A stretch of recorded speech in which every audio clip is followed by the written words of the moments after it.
On this episode of Take It Outside, we're doing things a little bit differently.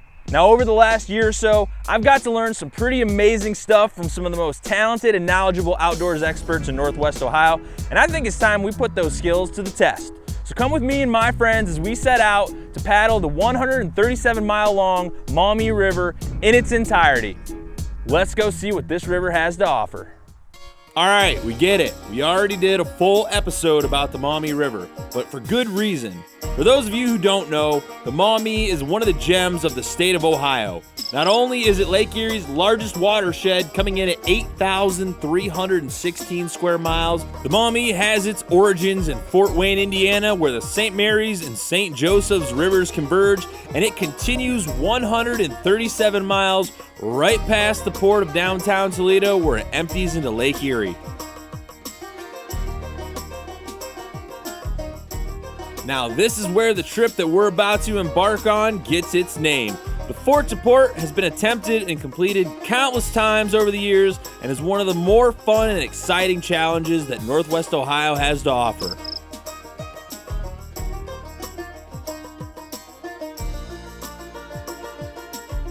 In order to complete this challenge, one must paddle the river in its entirety, and that is what we have set out to do. As we head out on this trip, we need to pack up all of our gear, double check our maps, and get out on the water.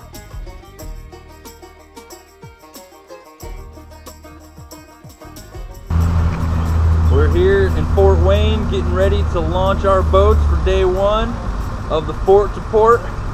I can't believe we're doing this. This is awesome, guys. Let's go.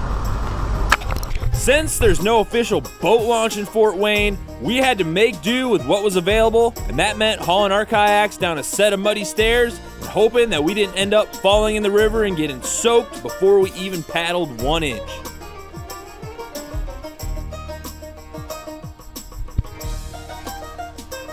Once we were in the water, we took off through historic downtown Fort Wayne to begin our 137-mile endeavor.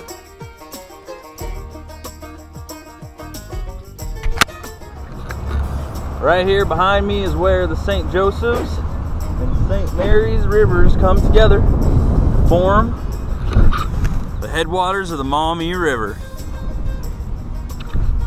Let's do this. Now, before we get too carried away here, let's introduce the crew. Starting off, we have the one and only Mr. Bill Heflin himself, resident Take It Outside safety expert and senior naturalist for Wood County Park District. Up next, we have Amanda Demalski, outdoor skills expert at Metro Parks Toledo and turtle lover extraordinaire. Thirdly, and most importantly, we have Christina Seiler, tough outdoors chick, Appalachian Trail thru hiker, and unfortunately for her, my wife. And last but not least, you're stuck with me. We are coming to the first portage of the trip around the first dam, Fort Wayne, Indiana. And it looks like nobody has used it for a very, very, very long time. But that's what we got to do.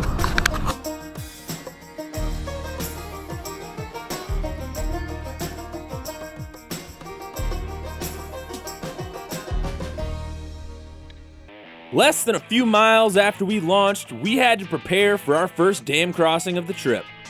For those of you that have never portaged before or don't know what a portage is, it is quite the experience. You have to land your boat and carry it around whatever obstacle you cannot pass on the water, which in this case was a defunct dam.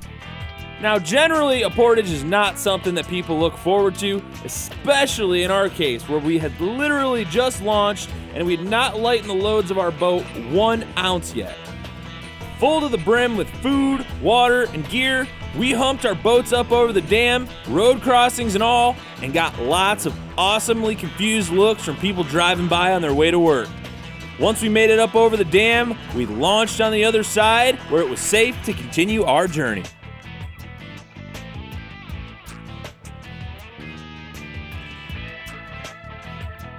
Not long after our portage adventure, things began to get less and less urban, and the trip started getting more and more scenic. It was hard to believe that in the heart and center of all the hustle and bustle going on around us, we were able to find some peace and solitude. Unfortunately, as beautiful as it was really a bummer to see all the trash strewn along the banks of the river that had floated downstream from the city. But as with any heavily populated area, it comes with the territory. Now, at this point in the trip, we were all still jittery and excited because we had just launched and everything was still new and exciting. Every bend in the river and fallen tree was new to us, and we were still in full-on go-for-it mode. After a few hours of paddling, we were past the city limits and we were really in the thick of it. No more roads, no more factories, just the four of us and the big old muddy Maumee. To be honest, we were quite surprised how much smaller the western portion of the Maumee is compared to what we're used to down east in Toledo.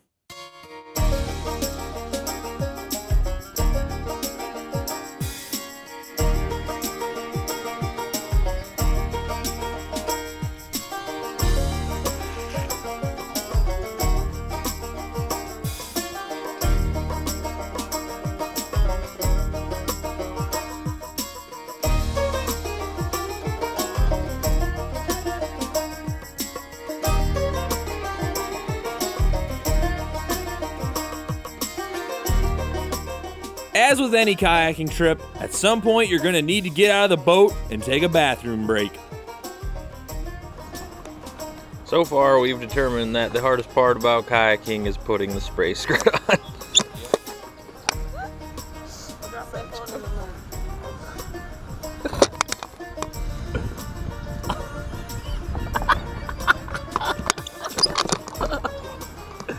Everything's mud. Well, they don't call it the muddy Maumee for nothing. Although we were wearing paddling jackets all day, the weather was perfect for paddling.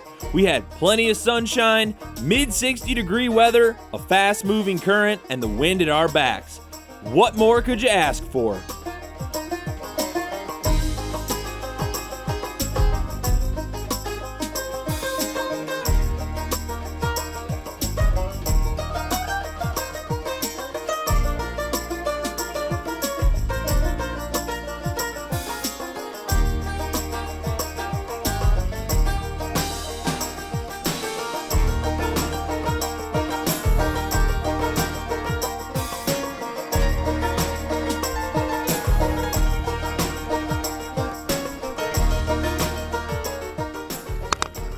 All right, over 7 hours of paddling later, we finally broke the Ohio border out of Indiana.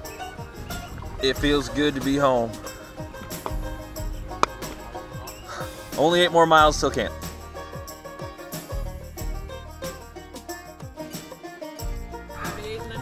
$38.5? 38.5 miles today. How you guys feel? Everything perfect. It feels pretty bad. Oh, but we made it. We literally made it. I get to wake up, do it all over again tomorrow.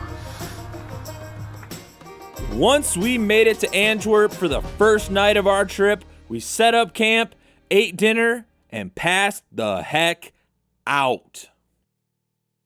Take It Outside is brought to you by Wood County Park District. Choose your own adventure.